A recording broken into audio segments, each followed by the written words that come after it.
Okay, hi Brad, how's it going? Hey, Sarah. Great to be here. Great to be here. EO Atlanta's 30-year anniversary, so this is a big celebratory day, and it's obviously extra special. He's just sitting next to me now. Hey? Hey, so I came here for today. Yeah, Came here for exactly. today. This type of exposure, brand awareness that we provide, but this is not new to you, Brad. Like you and I have sat down before, we've had great conversations.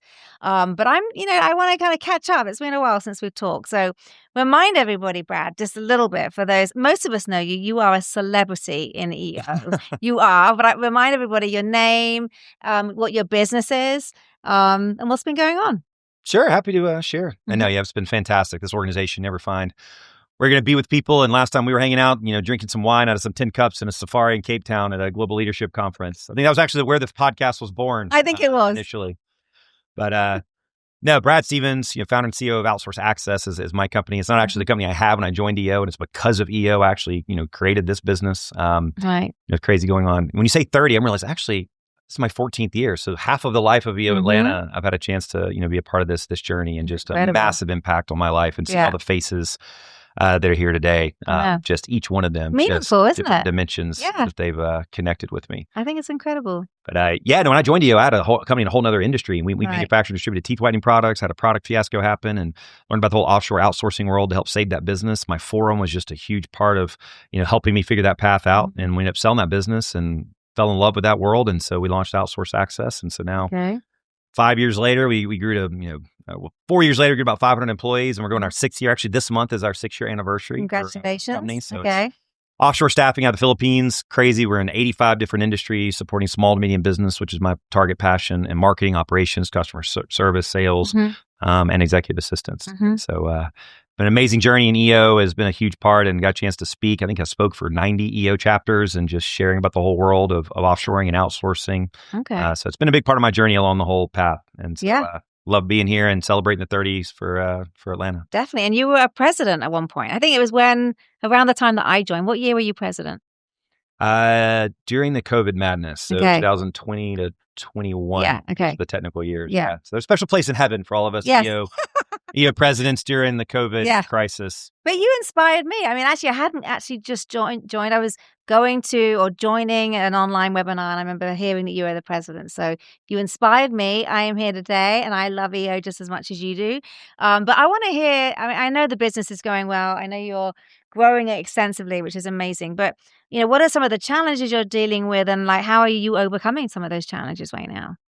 Sure. I mean, it's, every entrepreneurial journey has its different path, and all of us at different stages. And, a lot of the things I've learned in EO have helped me in my journey. And so, growing to, 500 people in 4.5 years, just complexity, especially having a business on the other side of the planet. So I'm, the only person in the US, my entire leadership team is there. And just process and systems can kind of get, out of whack, when you grow so fast and quick. And also leadership, right? The leadership of your team, and you figure out who can continue to raise their lid, and others where you kind of hit some limitations. Yeah. So, part of the challenges for us is process and system and frameworks. And so, we run EOS in our business, which has been a huge part. Actually, an EO Philippines member is actually our EOS implementer. Right. When I decided to launch over there.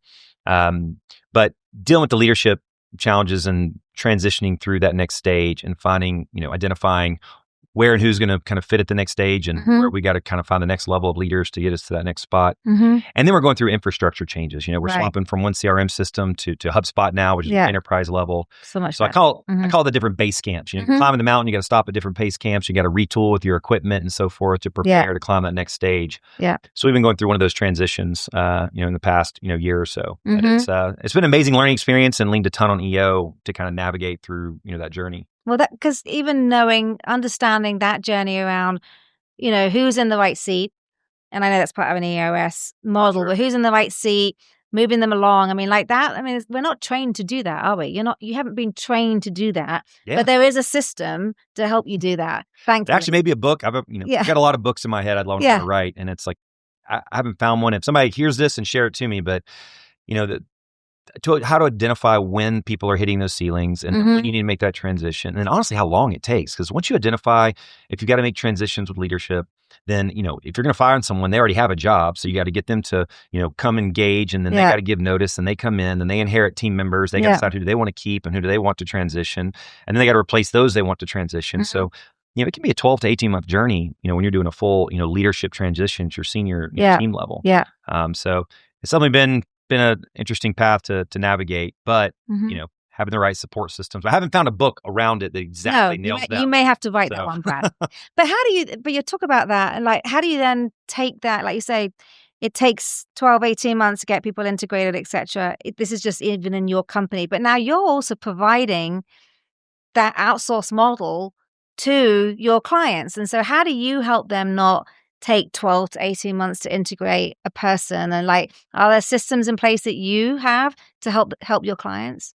Sure. And that's been the fascinating part of this business we launched right before COVID. So I chose not to go focus in one industry because I saw COVID wipe out industries. So here we are, 85 different industries that we're in and across all functions. And it's been fascinating, as I was sharing in the beginning, like 6 million hours of work I think that we've done in the last 6 years. And so it's been fascinating, learned a ton. And when I do speaking now, I do a lot of education and case studies around that. And it's funny, Sarah, we do this simple 2-question exercise that we've done from the beginning with people. And from startups to, we got a $300 million company. We did this the other day. We have people that have 1 staff to dozens. One had 70 to 80 with us, is helping them figure out where their constraints and challenges are. Right. And a lot of times it's not clear because people, we're beyond top of funnel when it comes to affordable offshore. People know that it exists. Yeah. It's like, well, how does it actually work? How is it going to integrate? What about time zones? What about competency? Yeah. How are my existing employees going to, receive it? But also, what are they going to do? And so the questions we say, look, take these 2 questions. What are you doing that you don't feel is the best use of your time? And how many hours per month are you spending on it? And then from where you sit in the business, what do you want to be doing or think we should be doing that we aren't due to time, money, or knowledge? Right. Take those 2 questions. And I have a CEO say, Brad, that sounds too simple. I'm like, look, take those 2 questions, send it to all your managers, tell them to brain dump and come back in a week. And they literally come back with hundreds of things. Right. And business owners all the time are like, Sarah, you've been with me for 7 years. You came back with 42 items on that list. Yeah. Why have you not told me this? And every time, and it's like, well, you never really asked me. Right. Interesting. So it's been an interesting byproduct because it's a cultural lift because staff now feel heard to share where their constraints. And, like Vern just shared in our, just in the event that he just spoke, founder of EO, is it's about getting people to their highest and best use so they wake up and their feet hit the ground loving what they do, in the organization. So that's been the big thing that we've focused on, is to the point of like, people not taking 12 to 18 months of where to integrate, but help them get, where can they relieve the pain of their existing staff as quickly as possible? And that creates a lot of motivation for it to move quickly. Oh, I'm sure. And then you go find those, but you don't have those people on staff. You go find them, do you? How's that? In some cases, like if we have some staff that've done a great job for clients, and we get great reviews, we'll kind of hold them and kind of redeploy. Right. But yeah, we're going through several 1,000 applicants per month in the Philippines, and focusing on trying to hire the top 1%. We do IQ testing, emotional intelligence testing. Wow. So yeah, we identify what a client's needs and constraints are, and then we have this whole team that's going to recruit those folks to find the right fit. And so it's really being a partner in the process. So it's not just, hey, here's your low-cost resource, good luck, but identifying where are your challenges, figuring out the right people to put them in, and then holding their hands and getting their hands on the wheel. So we have a whole integration team that works side by side with them. Right. Once we find the people, to map it out and then document all their processes for them. So they want to go down this path, but they want somebody that's going to hold their hand along the way. Yeah. And so that's the path that we've taken. You guys do that. I love that. Okay. So, AI, obviously, massive topic. It's we are all embracing it, I think, and realizing we have to embrace it. We want to embrace it. The productivity opportunity is huge. How are you embracing it in your business? Yeah, I said, early 2024, when, we were mapping, is we've got to be an AI first, offshore staffing company, because that's where everything is going. And so, at the end of the day, we'll be able to wake up one day and AI will be able to brush our teeth and deliver 100 qualified leads that are ready to buy overnight. Yes. One day we'll all be there, and none of us will have relevant businesses. But, right. Terrible. But for now, it's it's using AI to kind of augment. So we train all our staff, in the fundamentals of GPT and the key tools. Because a lot of business owners, there's so much overwhelming stuff with AI. I mean, there's a new tool being launched every 5 seconds, a million Facebook ads. Like it's like they just get to a place of just paralysis. I don't know where to begin. So we're just trying to teach all our staff the fundamentals of it and how they can augment what they're doing, with our clients. So we'll take the playbooks that we do with existing clients. So some of them, we got hundreds of pages, and we'll use GPT, right? Protected one to load it and say, hey, predict what are the next 15 to 20 things that we could do for this client, to have the biggest ROI. Or like when we're bringing on a new one, we'll do that 2-question exercise. We'll take the outputs of all the constraints, right? And we did one recently with a 70 location, actually it's a franchise organization, asked all the staff their challenges, took all the constraints, things they wanted to get off their plate, things they wanted to do. And we created a custom GPT that's in beta right now that was able to take all those constraints, create all the roles that they needed, then provide granular ROI by task for each one of those using a custom GPT that we're doing. So it's, in my business, we have to take a person's constraints, translate it into roles, get staff placed to make them successful. And so that's one of the ways we're using it to kind of accelerate that process. Yeah, why not? I mean, it's like there's a lot of knowledge within it, and if you have the right prompt, and if it can pull all that together and identify more kind of challenges and needs in the company, then you can do a better job at fulfilling those needs. So utilizing it as much as possible. We have to. Well, just you're limited by your own creativity when it comes to it. It's kind of like, honestly, how the virtual assistant world, when I was asked to speak on it a number of years ago, it's like people knew that it exists, but it's like, well, what do I do with it? The same thing with GPT now. Like everybody knows it exists. Yeah, show me some. My dad the other day, he's doing some work in a consulting, and they're implementing a new software into this like 50-year-old 3PL company that does logistics. My dad's mid 60s, said, "Hey, Dad, just prompt it." We did it and created an entire thing. And he sent me a voice. I was like, "Son, I took this thing and printed it off, and I just cut the top off of a GPT and I presented it as the entire implementation strategy." Right? It's amazing. You just got to build a muscle, start using it. Yes, no, I agree. Definitely a muscle for sure. And then looking for those little giveaways, which, what do they call that extra line? Which goes, I was at GLC. They call it there's an extra dash. So the dash looks extra long. Apparently that's a chat GPT giveaway. I can't remember the name of it now. Anyway, that is Ethan will know.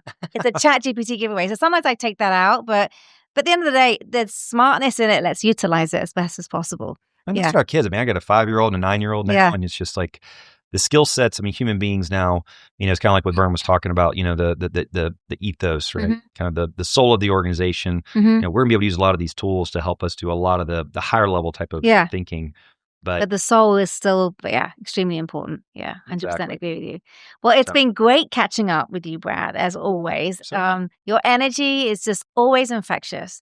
You just you have this, you just do. You got great energy, and I always feel like there's a huge story going on, and it's all up here, and you're turning into great business. So I appreciate you sharing that with us. Surely. And just same back to you, Sarah. Thank you. Excited for you to be our president. What, 2 years? 2 years. Elect, right? As an elect. You swindled into it. Yes. I'm excited to. Actually, I nominated myself several times. I'm like, I wanted that role. So it's like, everyone's like, should I feel sorry for you? And I'm like, no, I wanted that role. So No, it's an amazing opportunity. I think it's tough. Looking forward to it. Leading people you have paycheck control over. Wait till you lead people you don't have paycheck control over. I'm going to learn a lot about myself, I think, and everyone else. But thank you, Brad. I appreciate it. Enjoy the rest of the day. You too, Sarah. Thank you. Thank you.